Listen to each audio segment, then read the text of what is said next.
오늘 말씀의 제목을 정도를 걸어갑시다 라고 말씀의 제목을 정해보았습니다. 오늘 우리가 살펴보고 있는 이 본문은 골리앗과의 전쟁을 승리한 후에 이 사울은 천천 또 다윗은 만만 이 돌린다라는 말씀이 나오고 그 마지막 즈음에 등장하고 있는 내용입니다. 오늘 본문 15절 16절 본문보다 앞에 있는 15절 16절을 보면 이런 내용이 등장하고 있습니다. 우리 색깔 글씨만 한번 읽어보실까요? 시작.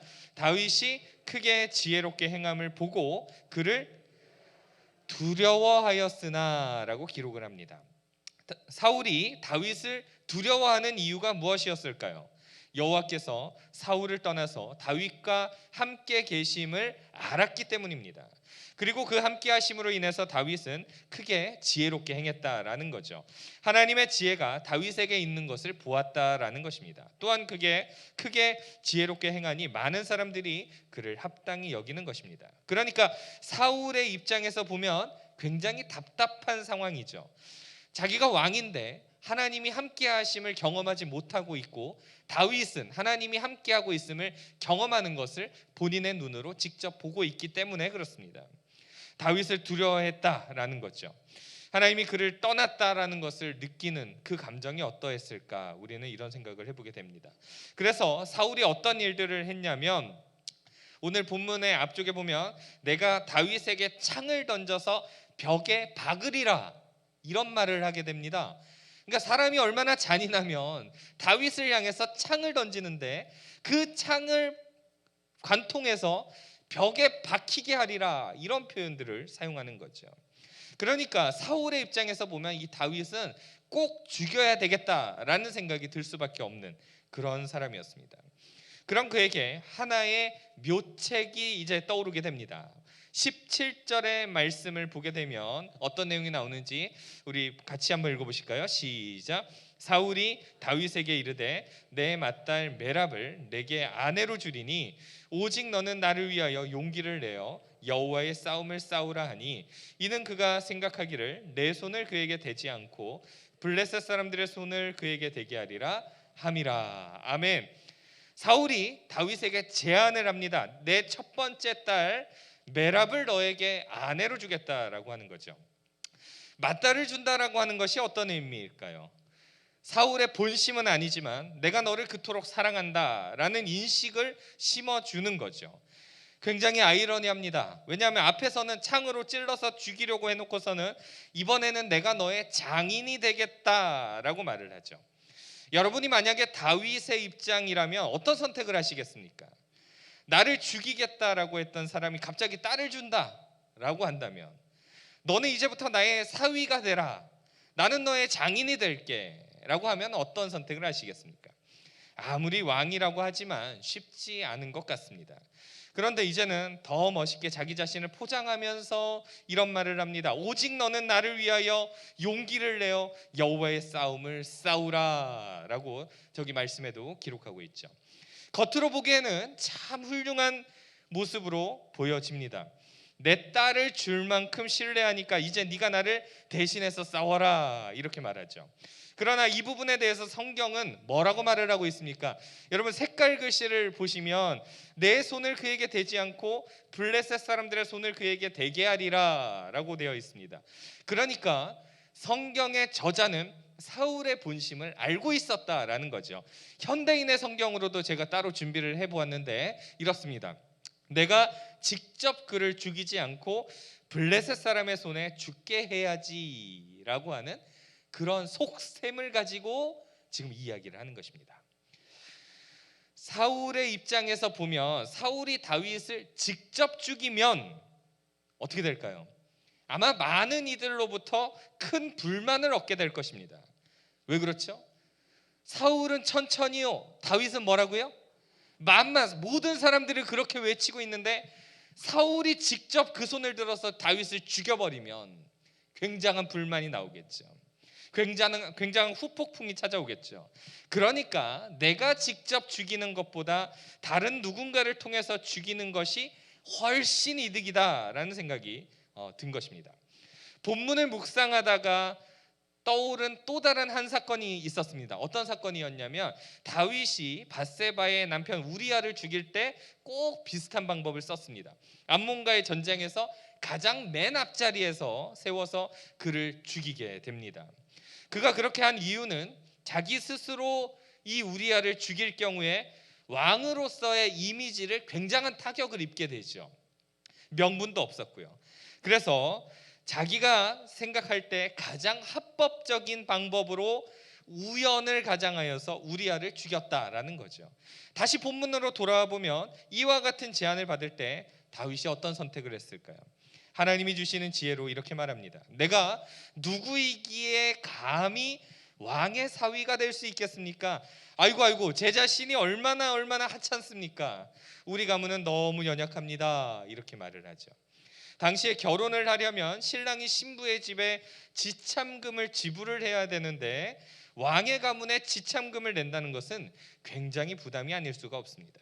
그래서 1차적으로 거절을 하고 있습니다.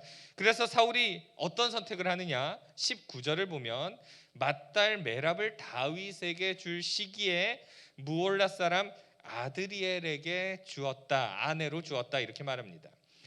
이것은 사울이 했던 약속을 어긴 겁니다. 인간적인 방법의 결말을 우리에게 분명히 보여줍니다. 왜 그러냐면 골리앗과의 전쟁 속에 이스라엘 군대를 골리앗이 막 모욕을 할 때 사울이 했던 말이 딱 한 가지 있었습니다. 어떤 말이냐면 사무엘상 17장 25절의 말씀을 보면 많은 내용이 있습니다만 저 골리앗을 죽이면 내가 이렇게 하겠다라고 할 때 저기 색깔 글씨를 보면 뭐 한다고요?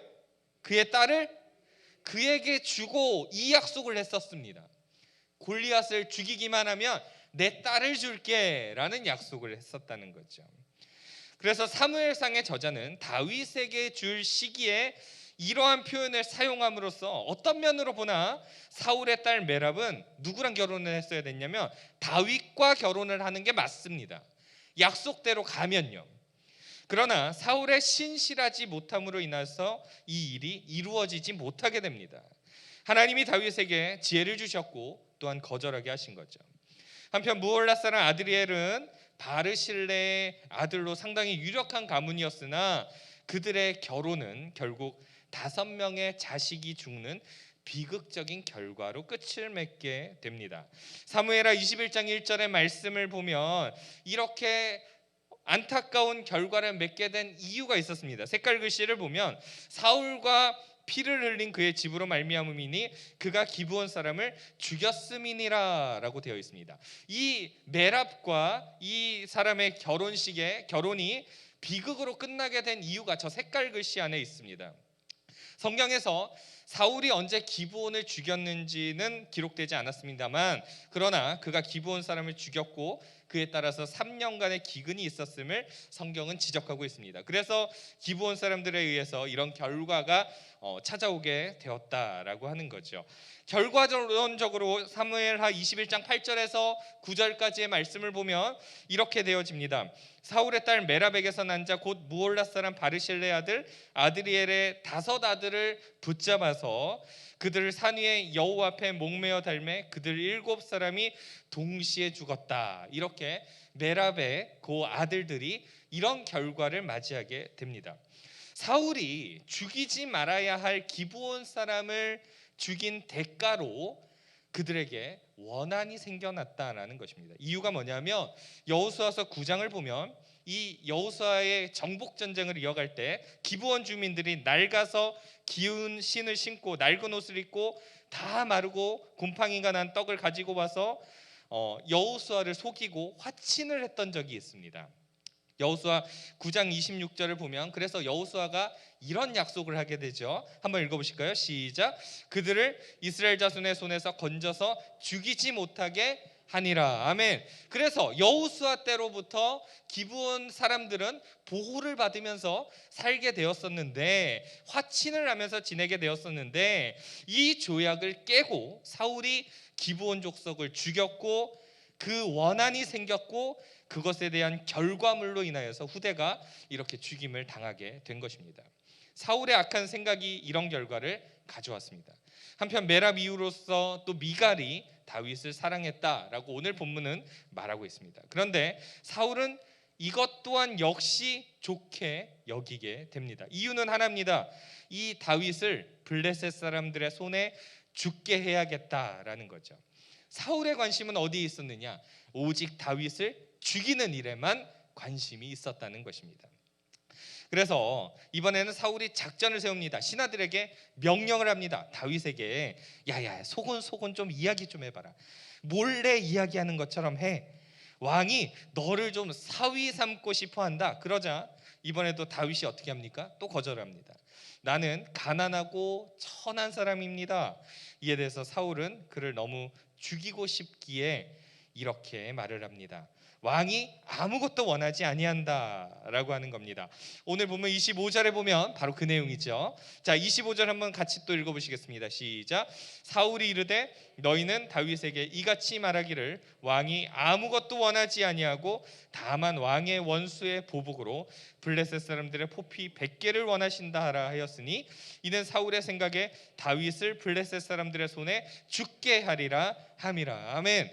그러니까 여러분 잘 보십시오. 두 딸을 다 이용하는데 말씀은 똑같습니다. 사울의 속셈이 뭐죠? 다윗을 뭐 하고 싶은 거죠? 죽이고 싶은, 여기에만 초점이 맞춰져 있습니다. 미치도록 죽고 싶은데 야 너 다른 거 필요 없어. 너 몸만 와. 너 내 사위가 되고 싶지? 몸만 와. 몸만 오면 돼. 대신에 한 가지 해야 할 일이 있어. 왕의 원수인 블레셋 사람들을 딱 100명만 죽여갖고 그 포피를 벗겨서 가져와라, 이렇게 말을 합니다. 이 말은 블레셋 남자 군인 100명을 죽여라, 이런 표현이죠. 사울이 그렇게 말한 이유는 저기 말씀에 보는 것처럼 블레셋 사람들 손에 죽게 하기 위하여서 이런 일을 했다는 것입니다. 얼마나 악한 생각입니까? 적진에 뛰어들어가서 건장한 남자 100명을 죽이고 돌아와라 라는 거죠.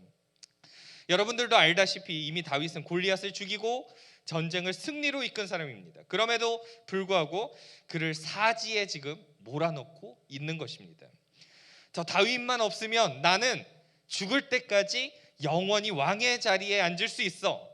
하나님이 함께 하시지 않으시면 그래, 내 방법대로, 내 생각대로, 인간적인 내 방법으로 하면 되지, 이렇게 생각을 합니다.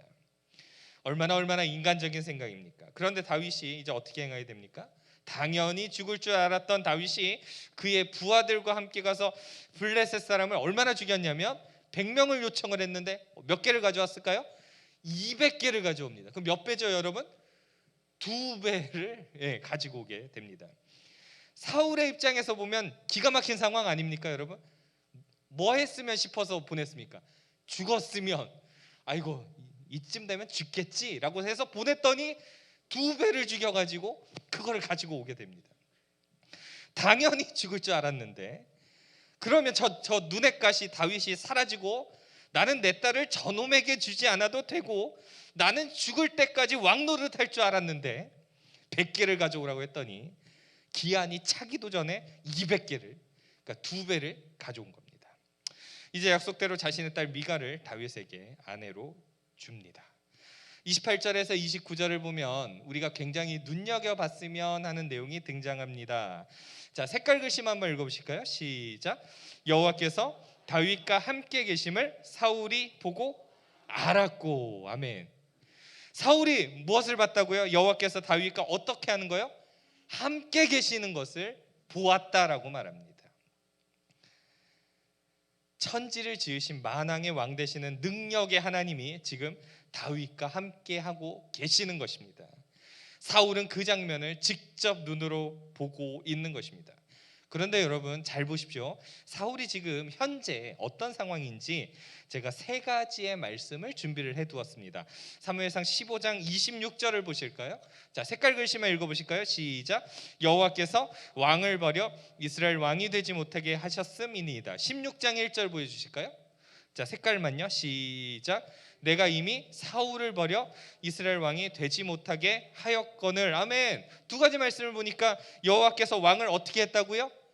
버렸다라고 기록하고 있죠. 그래서 오늘 본문보다 훨씬 뒤에 있지만 사무엘상 28장 6절의 말씀을 보면 이렇게 말합니다. 사울이 여호와께 묻자오되 여호와께서 꿈으로도 우림으로도 선지자로도 그에게 대답하지 아니하심으로 라고 되어 있습니다. 완전히 버림받을 뿐만 아니라 이제 사울도 하나님 앞에 무언가를 요청해도 답변이 없으신, 정말 하나님께 버림받은 사람입니다. 하나님께서 그의 뜻을 알려주시지 않기 때문이죠. 하나님이 함께 하심을 직접 그의 눈으로 보고 있습니다. 다윗을 보면서요. 그러니까 우리는 사울의 시각을 바라보면서 깨닫는 점이 분명히 있습니다. 하나님께서 함께 하시는 사람은 하나님이 직접 보호하시는 줄로 믿습니다. 여러분, 지금 사울은요 계속 인간적인 방법들을 동원하잖아요. 근데 이렇게 하면 죽겠지, 이렇게 하면 죽임당하겠지라고 했지만 하나님이 함께 하심으로 다윗을 보호하시는 하나님을 사울은 직접 보고 있었다라고 하는 것입니다. 그에게 지혜를 주시고 삶을 열어주시고 인도해 주신다는 것입니다. 왜냐하면 우리가 그 하나님을 아버지라고 부르고 있기 때문입니다. 여러분, 우리는 그의 자녀이기 때문에 하나님께서 우리를 지키시는 줄로 믿습니다. 다윗만 지켜주시는 것이 아니라 우리가 믿음의 정도, 믿음의 바른 길을 걸어가게 되면 하나님이 우리를 다윗처럼 지켜 보호하여 주십니다. 다윗의 하나님일 뿐만 아니라 나의 하나님이 되는 줄로 믿습니다. 그 하나님은 그때나 지금이나 영원토록 동일하신 줄로 믿습니다. 여러분, 그 하나님을 우리가 바라보면서 정도의 길을 걸어가야 된다라고 하는 거죠. 30절을 보고 이제 말씀을 좀 정리해 볼까 합니다. 30절, 자 같이 한번 읽어보실까요? 시작. 블레셋 사람들의 방백들이 싸우러 나오면 그들이 나올 때마다 다윗이 사울의 모든 신하보다 더 지혜롭게 행하매 이에 그의 이름이 심히 귀하게 되니라. 아멘. 사울은 다윗을 죽이고자 애를 쓰고 자기의 모든 꾀를 다 동원합니다.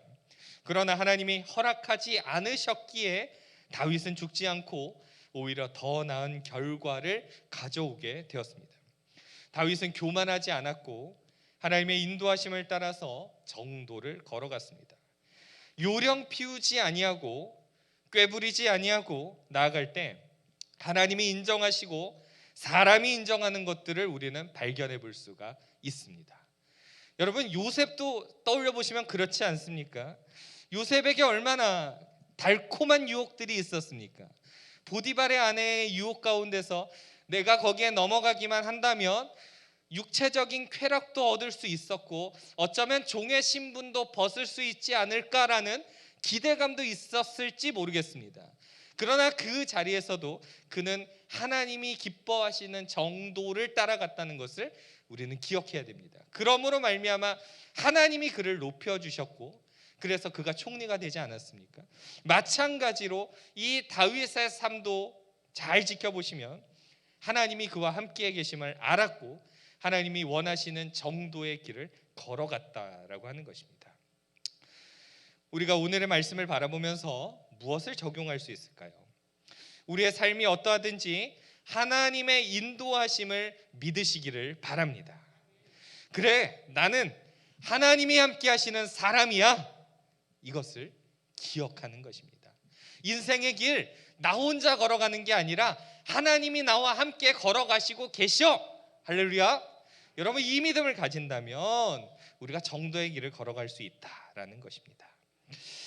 성실하게 맡겨진 삶의 환경 가운데 최선을 다해서 감당하는 것입니다. 그때 나에게 사울처럼 다가오는 사람들도 있을 것입니다. 그러나 그때 우리는 하나님의 지혜로 맡겨진 일들을 정직하게 감당하다 보면 하나님이 인정하시고 사람이 인정할 줄로 믿습니다. 때로는 사람들이 볼 때 뭐 이렇게 바보같이 행동하나, 왜 그렇게 바보같이 사나 라고 말을 할지라도 하나님이 맞다고 하시면 그 길을 걸어가야 될 줄로 믿습니다. 하나님이 아니라고 하시면 세상 사람들이 다 오케이 해도 아닌 그 하나님 기뻐하시는 길로 가야 될 줄로 믿습니다. 우리 모두가 하나님의 도구가 되어서 그 하나님의 지혜를 힘입어서 묵묵히 이 믿음의 길, 올바른 길, 정도의 길을 걸어갈 수 있는 저와 여러분 모두가 되어지기를 간절히 소망합니다. 기도하겠습니다.